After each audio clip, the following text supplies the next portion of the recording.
We're getting our $1,400 stimulus check very soon, and President Biden is so happy about it.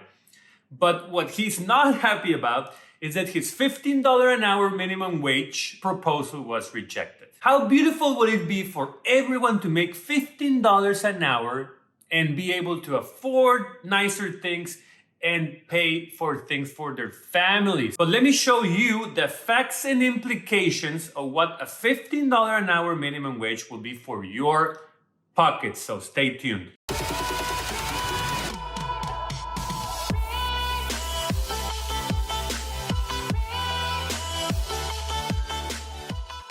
Hi there, my name is Jaime Shekaivan, and welcome to my channel, The Foreigner in America, where I teach locals and foreigners everything related to their money. If you're someone like myself that loves topics about money, personal finances, investing, the markets, and everything related to your pockets, make sure you subscribe to this channel and hit that bell so you don't miss any one of my 2 weekly videos.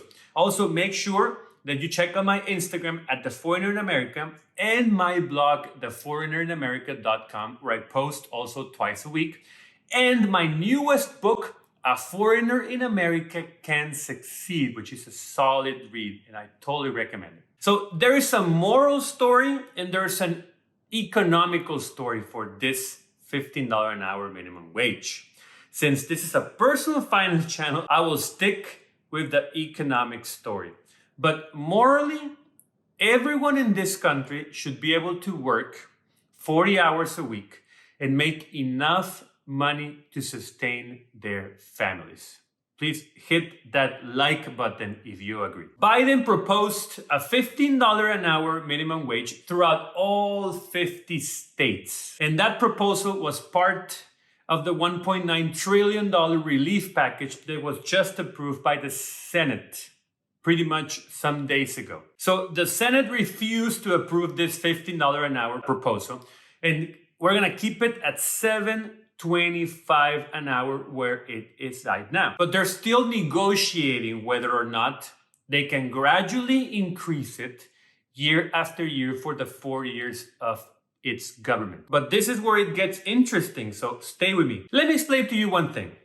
$7.25 an hour is not happening in all 50 states. I will show you this nice graph over here by the Department of Labor, where you can see very interesting facts. You will be surprised. You can see that as of January 1st, 2021, there are 5 states with no minimum wage laws, which are in gray. There are 2 states with wages below the $7.25, which are yellow. 14 states with the minimum wage at federal level, so at $7.25, which are the light green ones.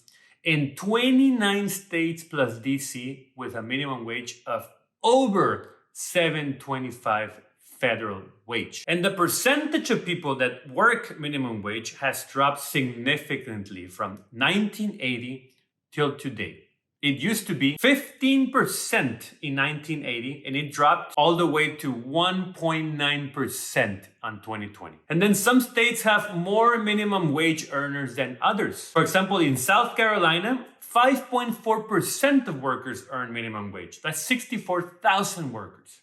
But in states like California, Minnesota, Montana, Oregon, less than 1% of workers earn minimum wage. And those minimum wages are actually higher than $7.25. So also younger workers tend to be the ones earning minimum wage a lot more than older workers. And let me show you 2 charts that you will love comparing the minimum wage with the cost of living per state, so you understand where you stand on every single state. Because you cannot compare a California cost of living with a Texas cost of living, for example. So this one here shows the existing minimum wage compared to their cost of living. And as you see all the states, the darker, the worse. And they changing this to $15 an hour, it's this other chart over here, which eventually you can see that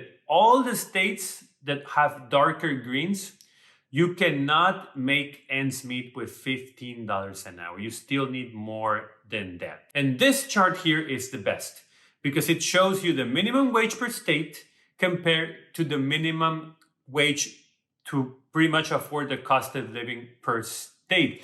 So you can see that every single state has a different wage and a different cost of living. And it ranges from South Dakota being the cheapest at $13.36 an hour, all the way to DC, which is one of the most expensive at $20.10 an hour. And what if you have a family? Well, a family of 4 where 2 people earn minimum wage, that's a different story.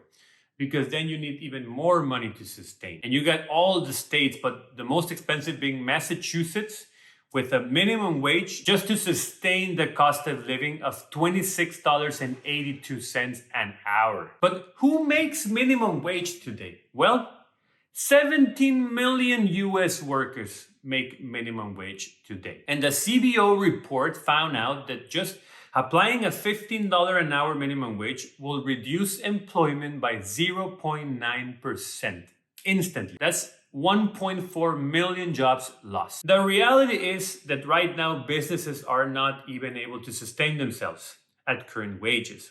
So you cannot force a $15 an hour wage on a business that cannot even pay their current wages. And there are also some businesses like pizza places and coffee shops and all these good places that already pay more than $7.25 an hour. Some pay 10, some pay 11.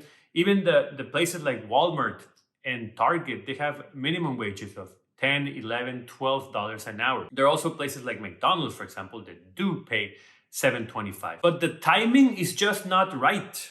Right now, the lawmakers, they understand that they need to protect the jobs. And it's not time to raise the minimum wage. Because what will happen is they will start cutting on people. I mean, businesses have their same income, but if the wage goes up, their payroll goes up, well, they'll have just less people do the same amount of work. And I will show you this chart over here, which is very interesting on how much childcare will go up if you put a $15 an hour minimum wage per state. So the darker the color, the worse it will be for single moms and people with kids. Let me give you my insight for this topic. I mean, it is not my duty to tell you that morally people should not make more money. My duty is to inform you using all these charts and for you to comment below and tell me, what do you think about this $15 an hour wage? Do you think it should be done this year? Let me know. Meanwhile, for people making minimum wage today, you should be considering learning a high income skill like sales, so you can make yourself more profitable. You can make yourself more valuable and get out of the minimum wage situation. Don't expect the government to do it for you. If you like this video, please give me a like, subscribe to my channel and hit that bell so you don't miss any one of my 2 weekly videos. And until then, I'll see you next time.